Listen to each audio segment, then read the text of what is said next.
Hello my friends and welcome back. Thank you very much for being with me again today. So Boris Johnson, Prime Minister of Great Britain, is out. Mario Draghi, Prime Minister of Italy, is out. Now who's next? Olaf Scholz is next? Macron? Nah.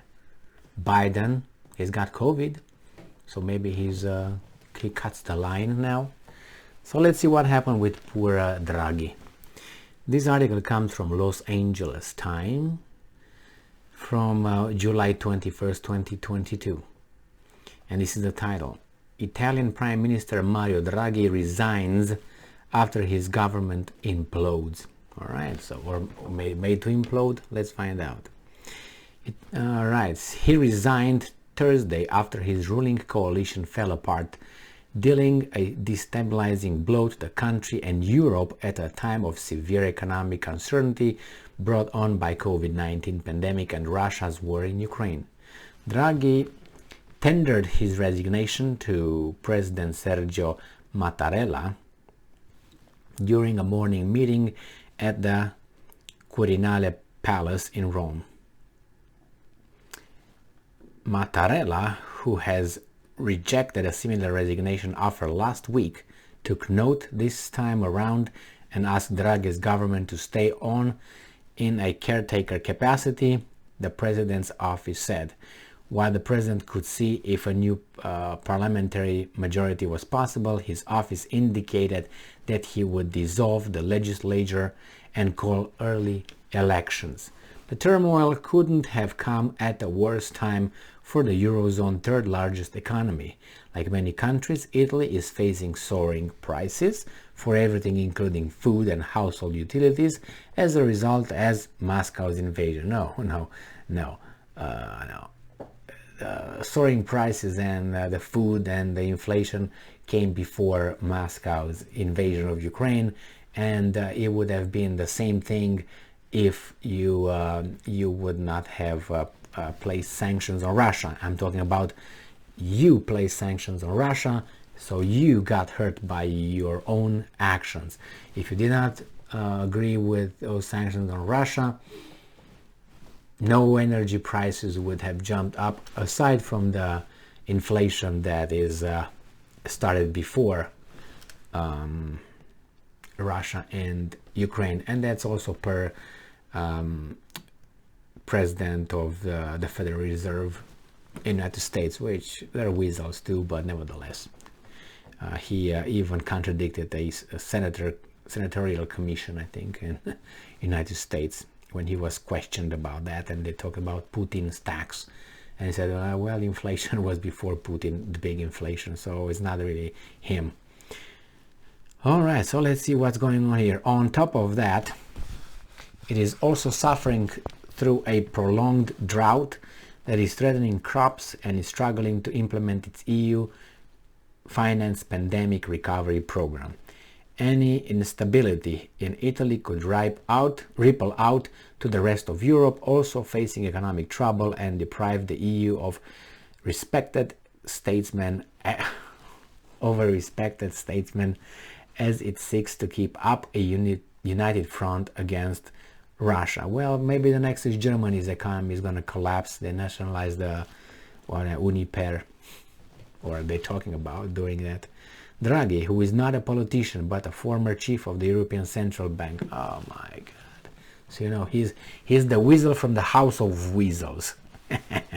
Transfer, wire transfer, banking transfer from the European Central Bank. Wire the Draghi transfer. Popped up in Rome and Roma. He was brought in 17 months ago to navigate. He navigated the Italian ship straight into the freaking mountain. Collapsed over there.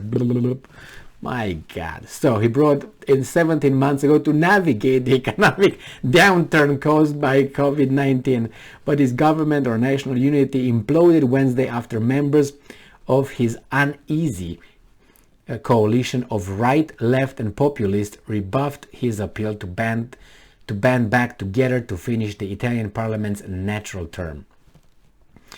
Now this is, I want to use this. No, I'm not going to use it. But you guys who read, and you're well read, you will know exactly who I'm talking about. So this guy was a guy. He said that he didn't like parliament.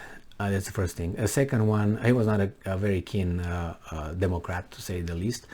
But he said that how can you have coalition governments? How can you have coalition governments that have ideologies, they have political programs, platforms totally opposed just for the power? How can they rule a country when they get up there? You have the right, the centrist and the left, all the coalitions. How can you do that? How can you implement? Which way do they navigate? So I think that guy was right. I think you might know who that guy was. All right, so they got the coalition of right, left and populist. Oh my God. Instead, the central-right parties of Forza Italia and the League, as well as the populist Five-Star Movement, boycotted a confidence vote in the Senate in a clear sign that they were done with Draghi's government. And I'm quoting, "Thank you for all the work done together in this period," Draghi told the lower chamber of blah blah blah, dubbed Super Mario, Banker Mario, for his rescue of the euro during the eurozone's debt crisis. Draghi played a similar calming role in Italy in recent months. His very presence helped reassure financial markets that he is their man in the right place. That's why he reassured. Anyway, he was a staunch supporter of Ukraine and became a leading voice in Europe's response to Russia's invasion.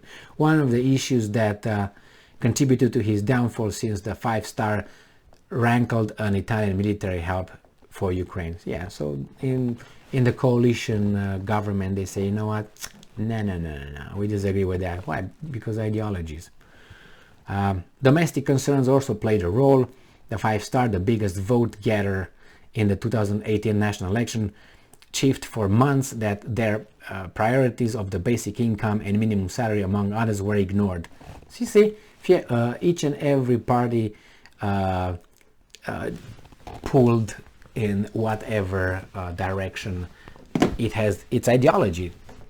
That's how it is, the platform, the political platform. Now the problem is Boris Johnson left supposedly because he was having some little parties during the COVID, which don't have to bring up here some other ones. Oh my God, that was the big downfall for him. No, I don't buy that whatsoever. And the other one, these guys over there, because the coalition collapsed. There was a coalition who only wanted power. How can you have a lion with a lamb or a deer, and then you have a venomous snake, a coalition among these three? How can that survive? The lion will eat the deer and the snake gonna bite the lion, and in the meantime the lion is gonna just kill the head of the snake. So the whole coalition is gonna be collapsing. That's how I see it. Lion, a viper, or whatever you want to call her, a venomous snake, and a deer. Now I don't know which one is which over here in these populists, leftists and right wing. Nevertheless, who's next? Who's next? Let's bet. Thank you very much for being with me again today. Stay strong, stay smart. Putin is still there. Oh my God. Look for the truth and be just.